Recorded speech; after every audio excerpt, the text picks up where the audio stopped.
So, women's work is not a contribution contributed in the enumeration because of the following reasons. First, we have the culture and the social norms. Then, the narrow definition of work.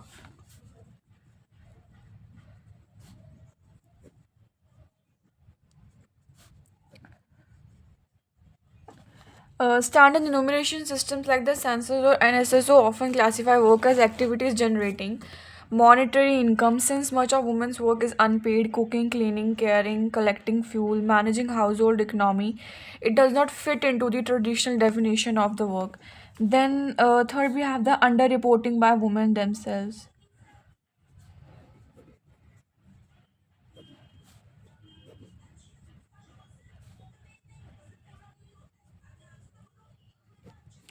Many women respond, I am not working even when they spend long hours on domestic and the subsistence tasks.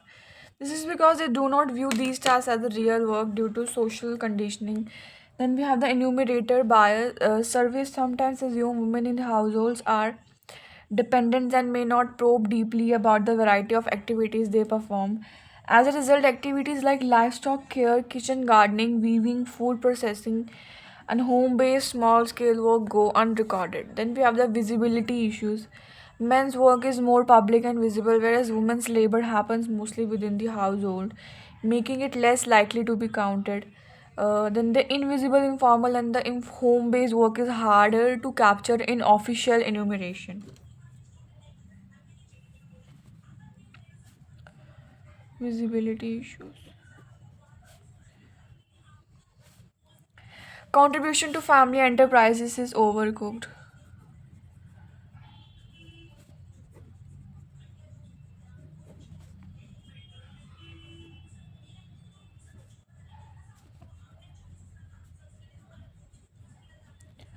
Women often support family agriculture work, shopkeeping, small businesses, and craft production.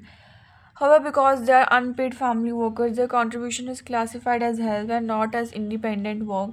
Then we have the lack of clear categories for women's informal work. Evaluation frameworks often do not fully account for informal sectors where women are active. Tasks like the piece rate work, domestic labor, tailoring, food preparation, caregiving are not adequately categorized. Then the time use complexity. Women perform multiple tasks simultaneously, example childcare and cooking together, making it difficult to quantify their time and labor within rigid survey formats. Then the time use surveys are not always used in the regular national enumeration. And we have the statistical limitations. Many surveys prioritize employment in the formal economy. Unpaid and informal work is not monetized, making it more difficult to measure and include in national income calculations. Then the patrilineal and the patriarchal bias system of the data collections were historically designed with male breadwinners in mind. This structural bias leads to systematic underevaluation of the woman's work. Patrilineal and the patriarchal bias. So, women's work is undercounted because it is unpaid, invisible, informal, and undervalued.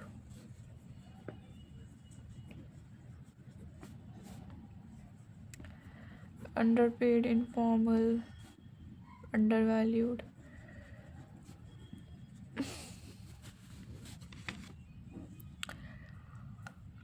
Okay, and recognizing and including women's contribution is essential for designing accurate economic policies, ensuring gender equality, and acknowledging women's real role in the economy.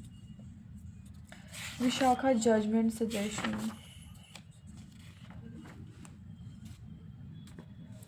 The landmark Vishaka judgment by Supreme Court 1997 defined sexual harassment as any unwelcome sexually determined behavior such as physical contact, a demand or request for sexual favors, sexually colored remarks, showing pornography, and any other welcome physical, verbal, or the non-verbal conduct of a sexual nature. The Supreme Court also noted that the sexual harassment is a violation of basic human rights of women.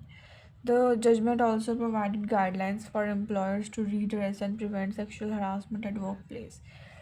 It also provided guidelines for the employers to make a discrimination-free working environment for women employees. The judgment said that it was a duty of the employer or other responsible persons in workplaces to provide women with a safe working atmosphere to prevent sexual harassment as well as provide mechanism for resolution of complaints through the establishment of the complaints committees.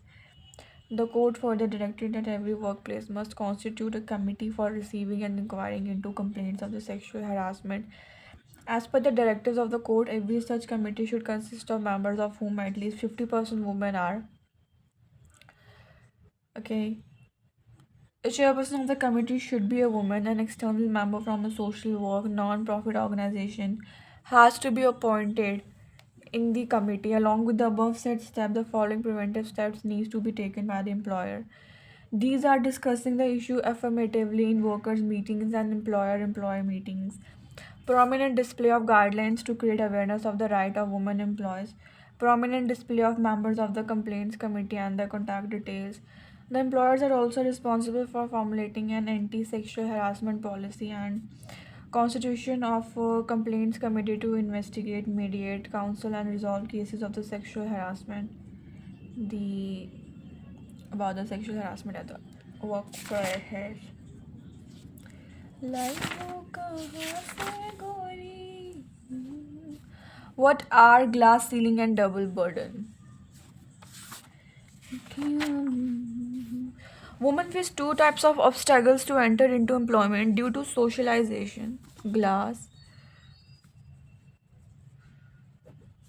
ceiling and double burden.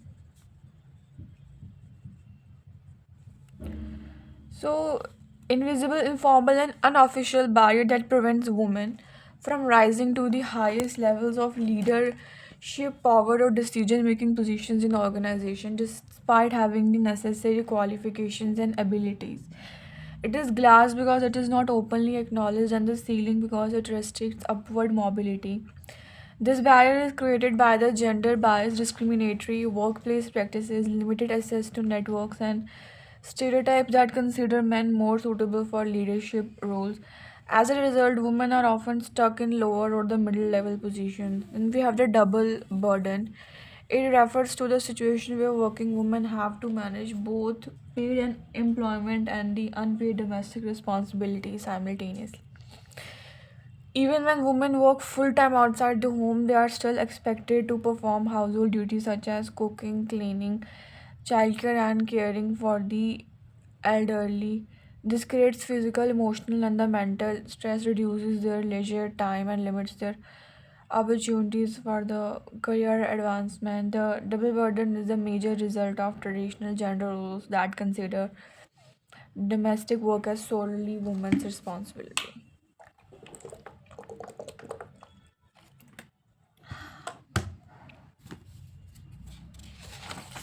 Double burden after women into migration has not meant any lessening of the domestic chores. Most women are still solely or mostly in charge of the housework and childcare in order to fulfill all the responsibilities at the workplace and at home, and women end up working longer hours. This phenomena is called double shift or double burden.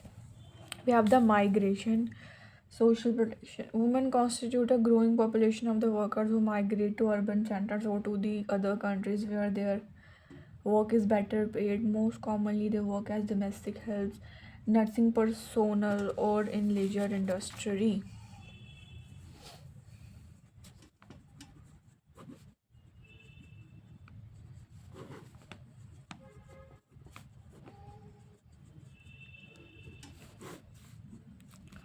Increasingly flexible labor markets have reduced workers' rights to unionize, and thus has led to workers' weakened bargaining power. As a result of the globalization, work has become more in the secured as jobs have shifted from the former legally regulated larger firms to smaller and informal establishments and home based work. These jobs are often more accessible to women but lie outside of the protection of labor laws and the social benefits. Part time workers in the formal sector too face these insecurities. A lack of support system for unpaid family care responsibilities aggravate problems and hit poor and the vulnerable women the hardest. Women workers end up being time poor and money poor, which contributes their high morbidity and low well-being. Social protection means interventions and initiatives that support individual, household, and communities in their Efforts to prevent and overcome social and the economic risk like the gender discrimination and exclusion, retirement, retrenchment, maternity benefits, old age deaths, etc. Gender-related concerns and constraints not only limits women access to labor market, but also confine women workers to more poorly remunerated and the more casual and insecure forms of the wage and the self-employment without access to social protection.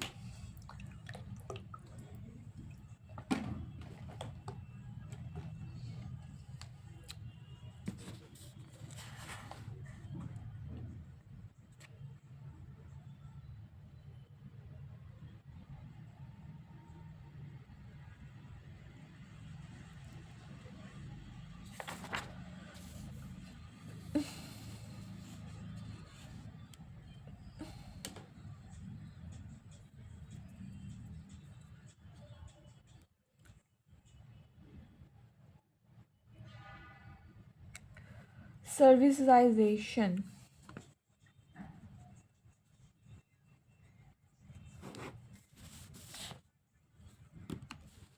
The prominence of the service sector in women employment cannot be ignored because of its growing importance in women's employment and their concentration in certain sections of the services economy, namely education, health services, and domestic work. Service sector accounts for a large group of occupation and activities ranging from highly skilled and well-paid jobs to unskilled and the poorly paid activities within this sector community. Social and the personal services account for the largest chunk of women workers with an ever increasing concentration over the years. Though education and that too primary education accounts for the largest segment, the number of women engaged in services rendered under domestic work shows a phenomenal increase. The sector of the paid domestic work has become one of the most important sector of women's work as unskilled workers in the urban areas. The discussion here reflects that the women's employment is seen as a natural link to their care work.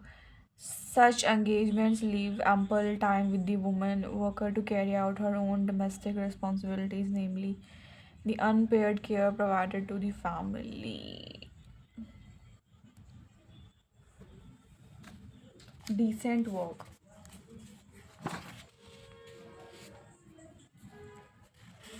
Like the concept of decent work for all was put forth by the International Labour Organization ILO to promote opportunities for both male and female to obtain decent and productive working conditions.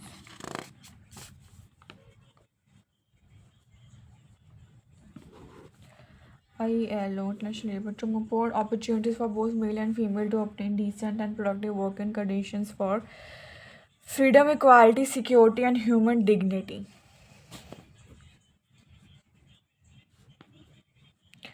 Freedom, equality, security, and human dignity. The four pillars recent work concept is the employment and enterprise rights at work, social protection, and dialogue.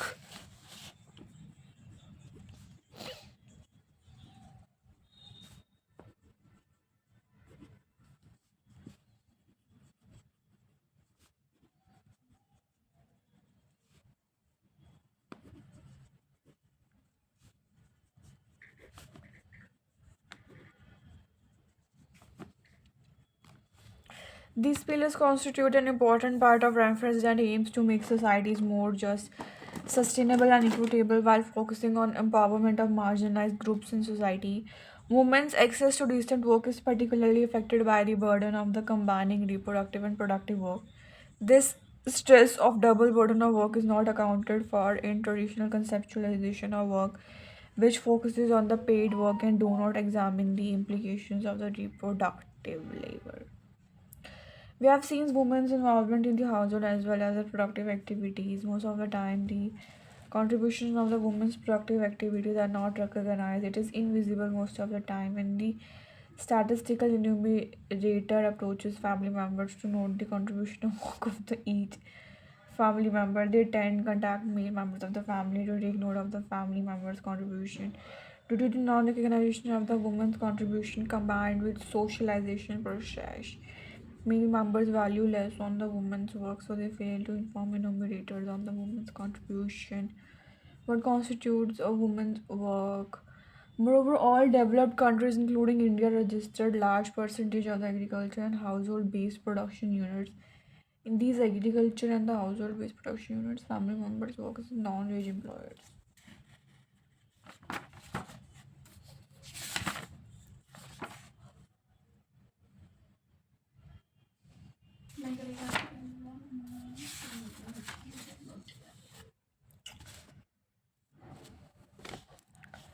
Write a note on the informalization and the feminization of the woman's employment.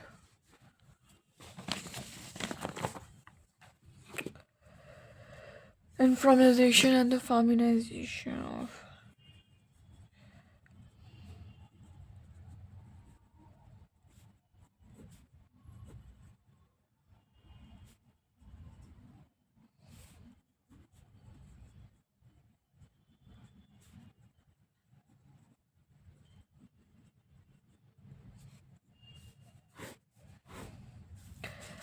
It refers to the rapid expansion of informal, unregulated, and the non contractual work within the economy, informalization.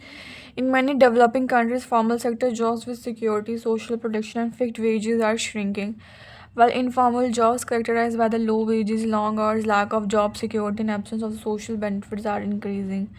Women are disproportionately pushed into this informal sector because of the limited education, gender based discrimination, and social expectation that they balance domestic roles alongside paid work. The feminization of employment means that a growing share of women participate in the workforce but mainly in the low paid and the insecure jobs. Women often enter occupations such as domestic work, home-based production, agriculture, labor, piece rate work, and service sector jobs that require flexibility and can be combined with the household responsibilities.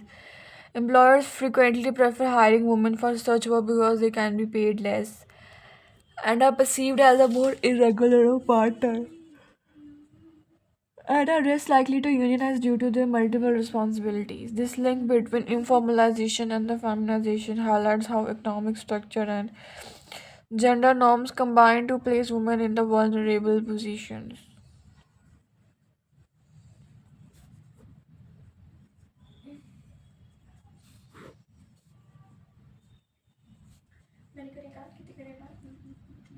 Although female workforce participation has increased, the quality of employment remains poor. Women face wage discrimination, lack of the legal protection, occupational hazards, minimal opportunities for upward mobility.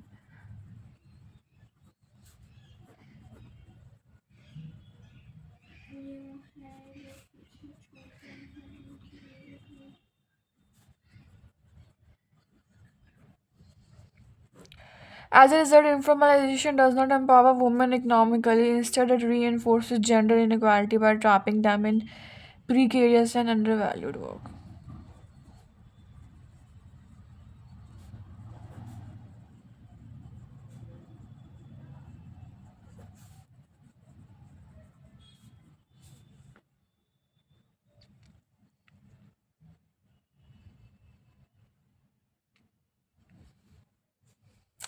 Informalization is informal, unregulated,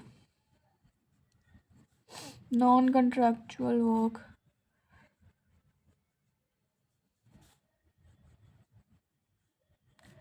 within the economy in the many developing countries. For me, that a growing share of women participate in the workforce, but mainly in low paid and insecure jobs. Low paid and insecure jobs. Employers frequently prefer hiring women for such work because they can be paid less and are perceived as more irregular or part time.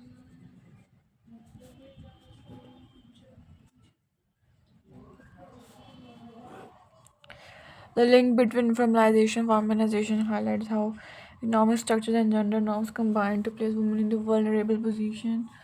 Although female workforce participation has increased, the quality of the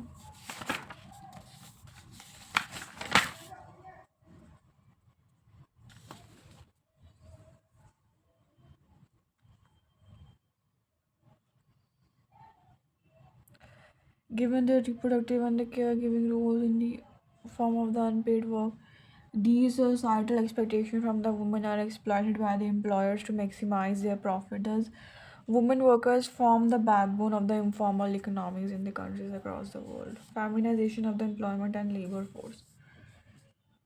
World over, more and more women are joining the workforce. Global employment has given rise to new developments. First, crowding of the employment market by women, and secondly, conditions for employment of work. Women have become precarious and flexible. The UN termed these patterns of women's employment as feminization of employment. Most of the women have a patch work career because of the interruptions in employment as a result of childbearing, child elderly care.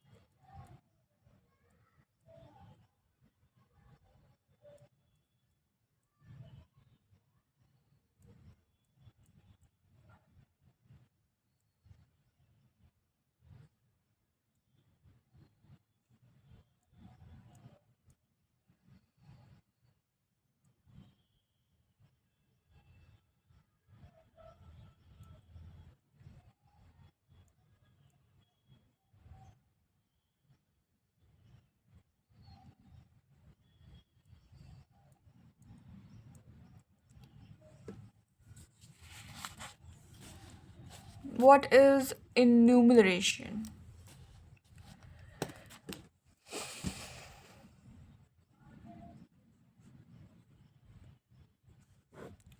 It refers to the process of counting, listing, or recording information about people, objects, or activities in a systematic and organized way. In social sciences and the government, statistics enumeration is most commonly used in population, census, service, and data collection, where trained enumerators visit households to collect details such as age, sex, occupation, literacy, employment, and economic activities. Key points: enumeration means systematic counting or listing, used in census, service, and official data collection. Helps government plan policies, welfare programs, and resource distribution. Enumerators collect data through the household visits, questionnaires, and the interviews. Enumeration means the systematic counting or listing, used in the census, service, and the official data collection. Helps government plan policies, welfare programs, and resource distribution. Enumerators collect data through the household visits, questionnaires, and the interviews. Enumeration means systematic counting or listing used in the census, surveys, and official data collection. Helps government plan policies, welfare programs, and resource distribution. Enumeration collects data through the household visits, questionnaires, and interviews. In social sciences and government statistics, enumeration is most commonly used in the population census service and the data collection, where trained enumerators visit households to collect details such as age, sex, occupation, literacy, employment, and economic activities. Refers to the process of counting, listing, recording.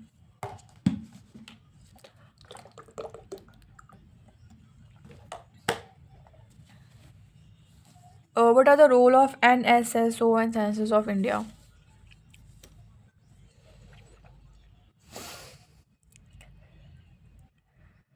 Census of India.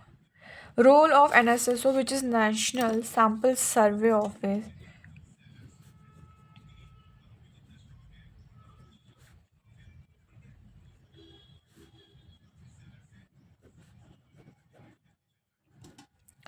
It conducts large scale surveys, carries out nationwide sample surveys on employment, unemployment, consumption, health, education, housing, collects social and economic data, gathers data on the living conditions, labor force participation, poverty, and socio-economic indicators.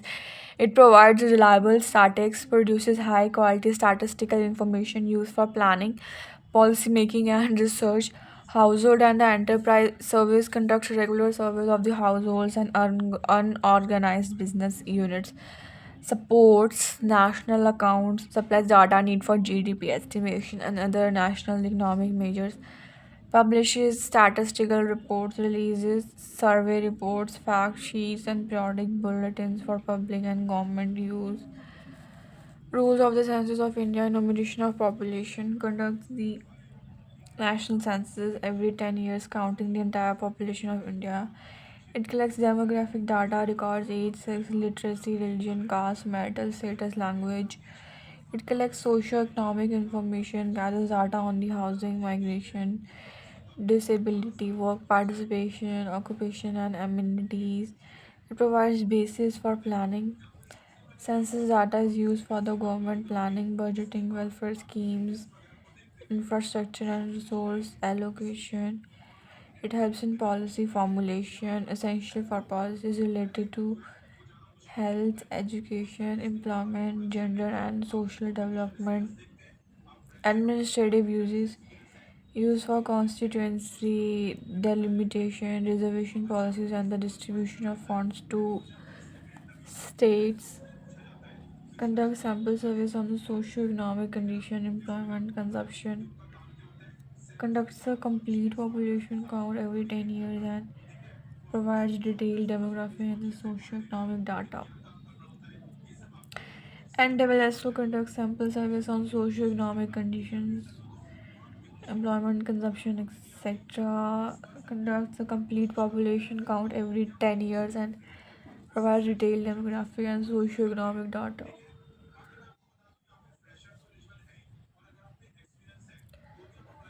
So NSO basically conducts sample surveys on socio-economic conditions, employment, consumption, etc. And the Census of India conducts a complete population count every 10 years and provides detailed demographic and socio-economic data.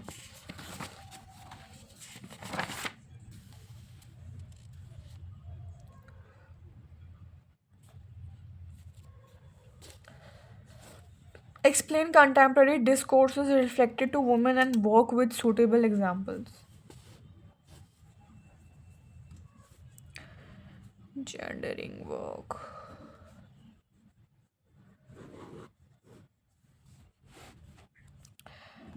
Contemporary discourses on women and work explore how gender, social norms, and economic structure shapes women participation, roles, and experiences in the workforce.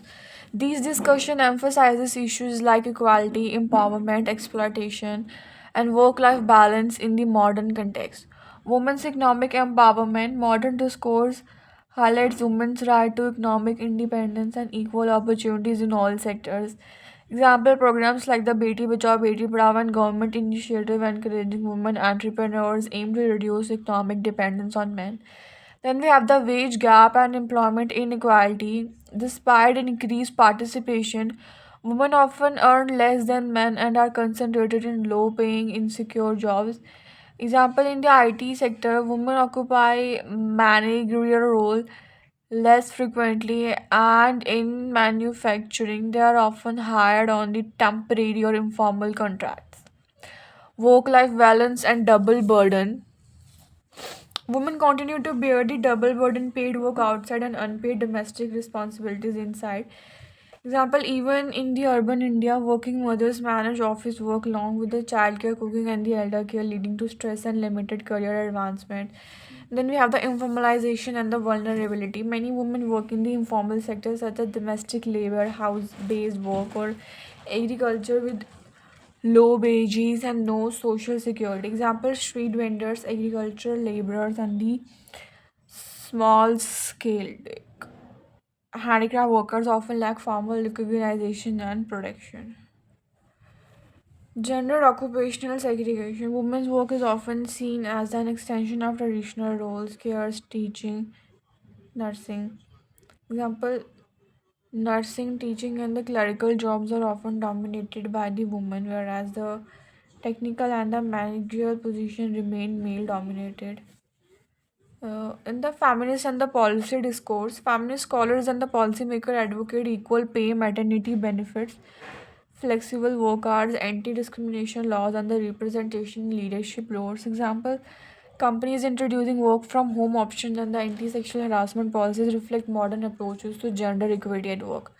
Contemporary discourses on women and the work recognize women's agency but also underline persistent inequalities. They challenge stereotypes, emphasize empowerment, and call for structural reforms to ensure equal, safe, and rewarding work opportunities for women.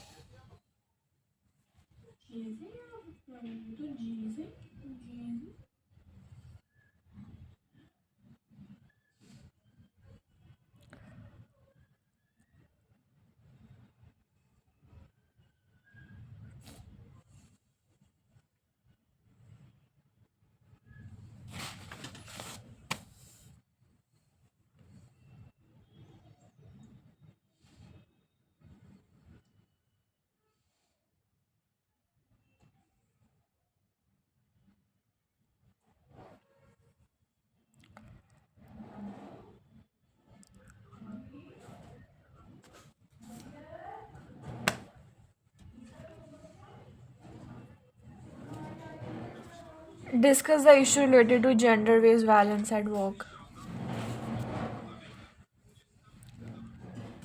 Oh, okay.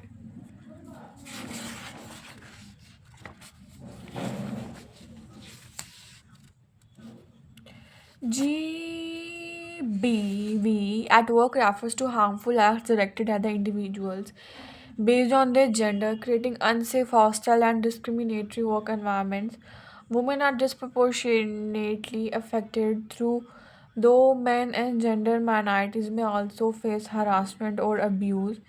GBV at work includes sexual harassment, physical or verbal abuse, bullying, intimidation, and exploitation. Then we have the types of GBV at work: sexual harassment, unwelcome sexual advances, inappropriate comments, or physical contact; psychological abuse, intimidation, verbal abuse, or threats targeted at the woman; economic exploitation, unequal pay, denial of the promotions, or forcing women into precarious work. Then we have the discrimination and marginalization, gender bias in hiring, evaluation, and the professional opportunities.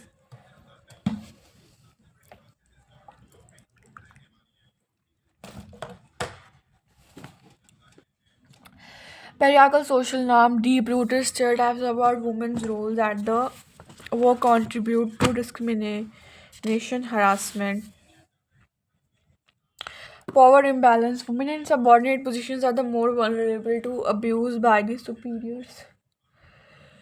Lack of policies and the enforcement. Weak implementation.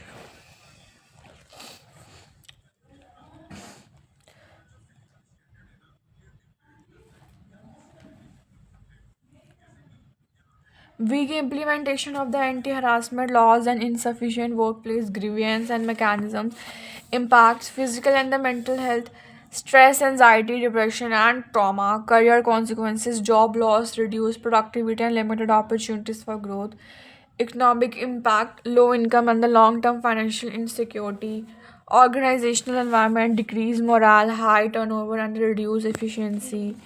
Solution and measures: implementation of the strict workplace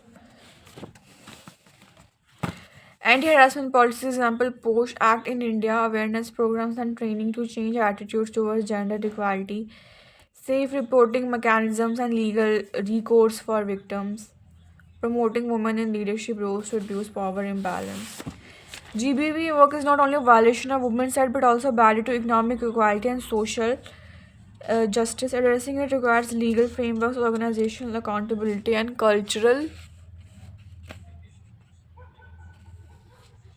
change to create safe and equitable workplace.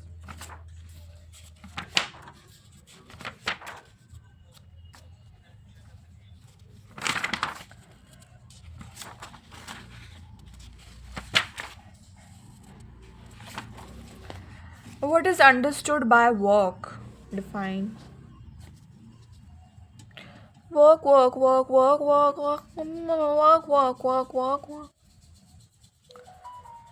Define what is understood by work.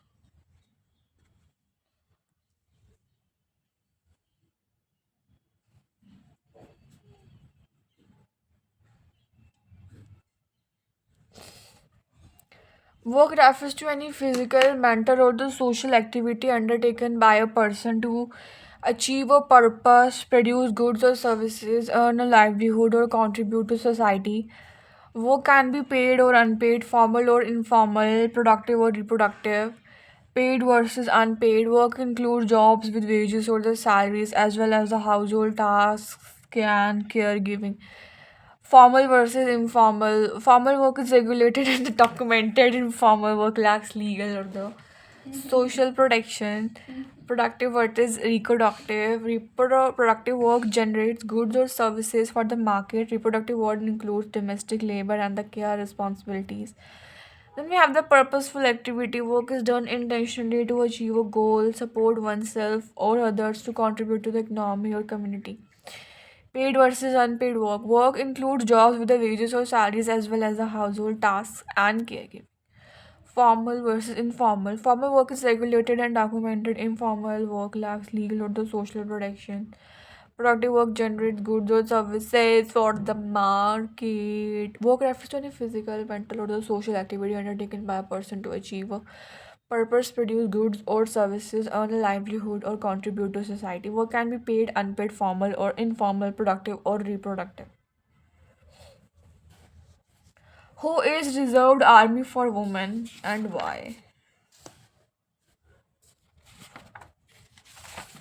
लाई हो कहाँ से गोरी. Yep.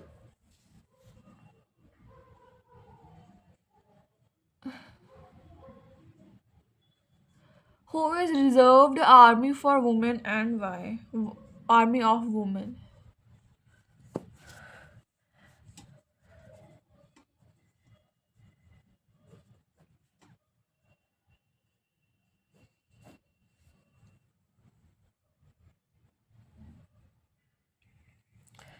Several countries have reserved position or special units in the armed forces for women to ensure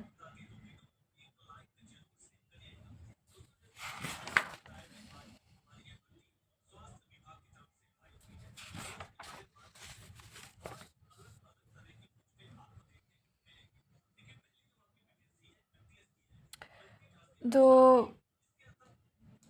several countries have reserved position or special units in the armed forces for women to ensure gender inclusion and equality in the national defense. The Army Reserve for Women refers to the women serving in the combat, support, or administrative roles in the military, either in the regular forces or in reserve units.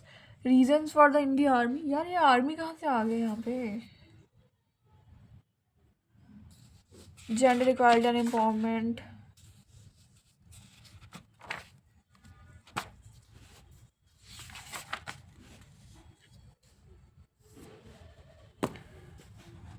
Who is reserved army of women? Why?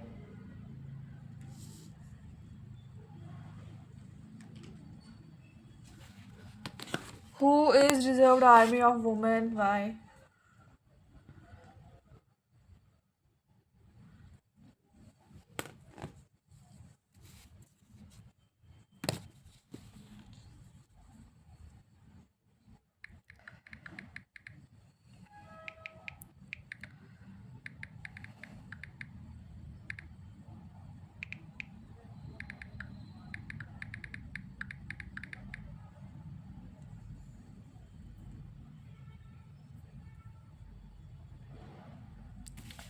Yeah.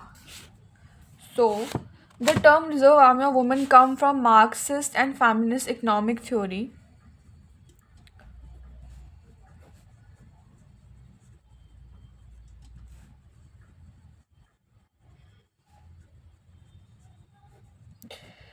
It refers to the pool of the woman's labor that is kept largely unrecognized, underpaid, or unemployed, which can be drawn into the workforce when needed. Why are women form a reserve army of labor?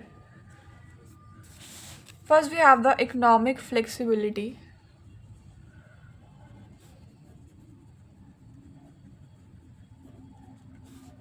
then the patriarchal social norms,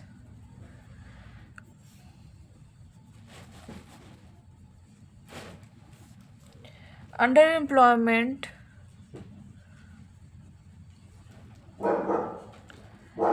Informality, labor market control. So, women's labor can be mobilized or withdrawn depending on the market demand, helping employers maintain flexible and the cheap labor. And the patriarchal social norms, women are often expected to manage household and the caregiving role, so their work outside the home is secondary or informal. Underemployment and informality. Many women work in the informal, low paid, or the part time jobs, so they act as a reserve that can supplement the formal workforce during economic expansion. Then we have the labor market control. The existence of a reserve labor force helps control wages and conditions, as employers can hire women at the lower wages when needed. Example, during industrial booms, women may be hired in the factories during downturns. They are often the first to lose jobs. Domestic and the unpaid work performed by women ensure that men can participate fully in the paid labor, making women's labor as reserve resource. The Reserve Army of Women is not about the military, but about how women's labor is kept in reserve economically, reflecting gender inequality and the patriarchal control over work. Okay, it refers to the pool of women's labor that is kept largely unrecognized, underpaid, and unemployed. What do you understand by the productive and reproductive work?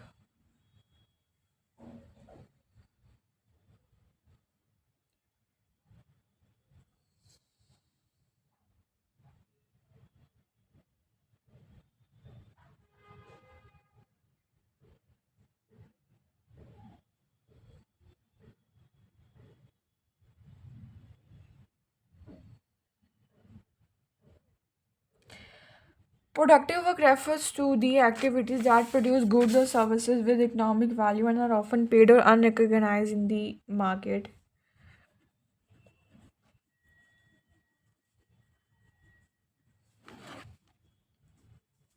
It is recognized in the market. It contributes directly to the economy and is usually measurable. Example, teaching in a school or college, working in a factory or office, agricultural labor or manufacturing goods. Reproductive work is often refers to the unpaid domestic and the care related activities that are essential for maintaining the household and reproducing the workforce. It ensures the well being of the family members but is often undervalued in the economic terms. Example, cooking, cleaning, washing clothes, caring for children, the elderly, or the sick family members, managing the household resources. Some reproductive work paid, market oriented, recognized reproductive work unpaid, domestic, essential for sustaining life and labor.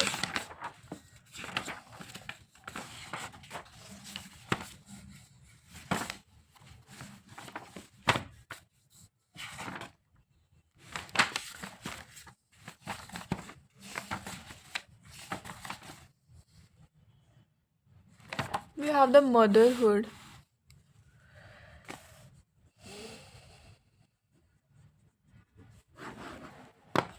What impact do stereotypical gender roles have on the motherhood?